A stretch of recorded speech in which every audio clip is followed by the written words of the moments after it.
I still remember the night my friends decided to ruin my peaceful Friday. At least that's what I thought they were doing. If someone had told me that the same night would become the turning point of my entire life, I would have laughed in their face. Back then, I believed life only changed in movies, not for ordinary people like me. I was wrong. Completely wrong. It started with a message in our group chat. "Bro, you're coming tonight. No excuses." That was Amir, the most stubborn among us. The kind of guy who thought every problem in life could be solved with either food or bad jokes. "I'm tired," I replied. "Long week. I just want to sleep." 3 dots appeared. Then another message. "Nope. We already arranged a date for you." I almost threw my phone. A date with who? Surprise. Whenever your friends say surprise, it usually means problem. I tried to refuse. I really did. But they kept calling. 10 calls. 15 messages. Voice notes filled with fake emotional speeches about how I was dying single and how they were saving my future children. Finally, I gave up. "Fine," I typed. "But if this is a prank, I'm blocking all of you." Their reply came instantly. "Trust us." That should have been my first warning sign. An hour later, I stood outside a small cafe downtown, questioning every life decision that brought me there. The place wasn't fancy. Just warm yellow lights, glass windows, and soft music leaking through the door. The kind of place couples go to talk quietly while pretending the rest of the world doesn't exist. Definitely not my kind of place. I checked my phone. "Table 7, Amir texted. I walked in like a man walking toward his own embarrassment. Every step felt heavy. I imagined some ridiculous setup. Maybe they had hired someone to act crazy. Maybe they picked someone completely incompatible just to laugh later. That was our friendship style. We roasted each other mercilessly. When I reached table 7, my heart stopped because she was already there, and she wasn't what I expected. She wasn't loud. She wasn't trying to impress anyone. She wasn't glued to her phone like most people. She just sat there quietly, stirring her coffee slowly, like she was lost in her own thoughts. Her eyes lifted, and for a second, everything went silent. You know those moments you can't explain, when time doesn't stop but your mind does. That was it. She gave a small, nervous smile. Are you... "The joke date?" she asked. I blinked. "You too?" She nodded. "My friend said I needed to touch grass and meet real humans." I laughed. My friend said I was becoming a monk. That was our first moment. 2 strangers realizing we were both victims of the same crime.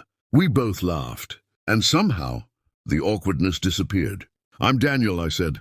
"Sarah," she replied. We shook hands like 2 professionals forced into a business meeting neither wanted. But something strange was happening. Instead of the usual forced conversation, everything flowed naturally. No pressure, no pretending, no performance. Just 2 tired people talking honestly. "So," I asked, "how bad did they sell me?" She smiled. "They said you were boring." I sighed. "Fair." "What did they say about me?" I hesitated. "That you're weird." She laughed. "Good, that means they told the truth." And just like that, something clicked. We talked about everything. Work stress, family pressure, dreams we never told anyone, failures we usually hide behind jokes. For the first time in years, I wasn't filtering my words. And neither was she. At one point, she said something I'll never forget. "Do you ever feel like everyone else got a manual for life, and you didn't?" I looked at her. "Every day." She nodded like someone who finally felt understood. I thought I was the only one. Hours passed. We didn't notice. The waiter came twice, asking if we wanted anything else. We kept ordering small things just to justify staying longer. At some point, I checked my phone. 17 missed messages from my friends. "Well, is she scary? Are you alive? Send proof." I ignored them. For the first time, they didn't matter, because something unexpected was happening. I was happy. Not the loud, temporary happiness from jokes or entertainment. A calm happiness, the kind that feels safe, the kind that feels rare. At one point, she asked quietly, "Why are you still single?" I thought for a moment. I guess I never met someone I could be real with. She didn't answer immediately. Then she said softly, "Same." That silence after that sentence felt different, not empty, full. When we finally left the cafe, the night air felt colder but somehow lighter. We stood outside, not knowing how to end the conversation. You know that moment, where goodbye feels too final. This was supposed to be terrible, she said. Yeah, I replied. My friends will be disappointed. She smiled. I should probably thank them. I surprised myself by saying, would you, maybe, want to meet again? Not as a joke this time? She looked at me carefully, like she was measuring something deeper than my words. Then she said, yes, but only if we promise something. What? No pretending. I nodded. No pretending. We exchanged numbers. Simple. But it didn't feel simple. It felt important. That night, Amir called immediately. Report now. I answered.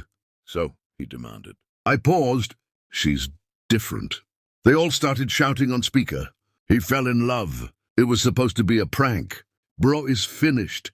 I just smiled, because for once, their joke didn't feel like a joke. Over the next weeks, Sarah and I kept meeting, walks, coffee, long conversations. No fancy plans. Just time together. And slowly she told me her story. How people underestimated her. How she struggled with anxiety. How she felt invisible in rooms full of people. How she was always the nice friend, but never the chosen one. And I told her mine. How I hid loneliness behind humor. How I always acted strong for others. How I felt replaceable. One evening she said something that hit me deeply. You know what's strange? What? I don't feel tired after talking to you. That's when I realized something. Real connections don't drain you. They give you energy. Months passed. She started changing small things in my life without even trying. I woke up earlier. I worked harder. I started caring about my future again. Not because she asked. Because she inspired me. One day she asked, why do you always encourage me? I answered honestly, because nobody did that for me when I needed it. She looked like she might cry. Then she said, I'm glad the joke happened.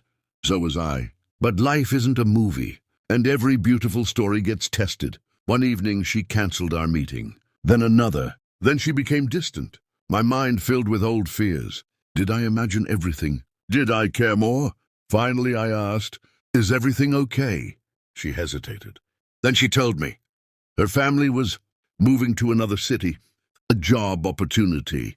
Better future, but far away. Very far. I didn't want to tell you yet, she said. Why? Because I didn't want to see disappointment in your eyes. I laughed quietly. You think distance scares me after everything we survived? She looked at me carefully. Most people leave when things get hard. I said something I didn't even plan. I'm not most people. Long silence. Then she asked, why are you trying so hard? And I told her the truth. Because you walked into my life as a joke and became the most serious thing in it. She cried. I didn't try to stop her. Sometimes tears are healing. The day she left, I realized something important. Love isn't about convenience. It's about choice. And I chose her. Distance was hard. Calls, messages, missing birthdays, missing moments, doubts, fear. But we kept choosing each other. Every day. 2 years later, I stood at an airport holding flowers. My hands shaking like an idiot. Because she was coming back. Not for a visit. For good. When she walked through the arrival gate, I saw the same girl from the cafe. Same eyes. Same calm smile. But stronger. Braver. She walked toward me and said, so, still think this was a bad joke? I smiled. Best mistake of my life. That day I realized something. I want everyone reading or listening to this story to understand. Sometimes the things you resist, the plans you didn't make, the nights you didn't want to go out, the people you almost didn't meet, those moments can change everything. Life doesn't always knock politely. Sometimes it enters disguised as a joke. And if you close the door too quickly, you might miss your destiny. So if you're listening to this story right now, I want to tell you something important.